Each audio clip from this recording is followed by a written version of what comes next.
Tonight, a salute to a hero doctor who gave his all to fight the pandemic until the very end. CBS 2's Steve Overmyer has a story. Dr. Mahoney was at the age when most think about retirement. In fact, he'd already set a retirement date. Then the pandemic hit. He had called me and said, Steph, I was supposed to retire today. And I said, I guess that's not happening. And he's like, no, I'm going to keep going. As a pulmonologist, Dr. Mahoney's specialty was the respiratory system, making his life's training perfectly suited to help in this pandemic.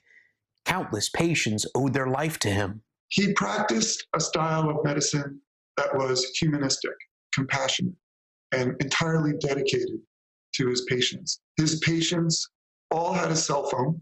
He was accessible to them whenever they needed him. He would send us pictures of him in his COVID outfit that he would go to see patients with. In early April, Dr. Mahoney began coughing and running a fever. 2 weeks later, he was admitted to his own hospital, but he focused on reassuring everyone else. I think he managed to even send us like a picture in our family group chat saying, you know, I'm doing good, guys, with like the thumbs up. But on April 27th, our community was robbed of a frontline hero. It's almost unfathomable to think that we're losing Dr. Mahoney. It's not something that we really have been able to process. Dr. Mahoney started as a resident in 1982, navigating through the healthcare world with kindness.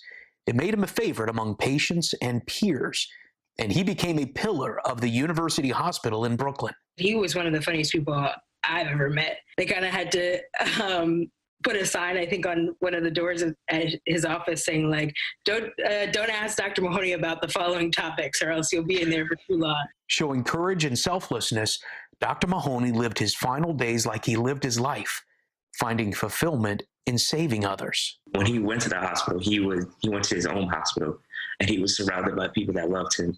And that gave me peace, knowing that. So, Steve Overmyer, CBS 2 News.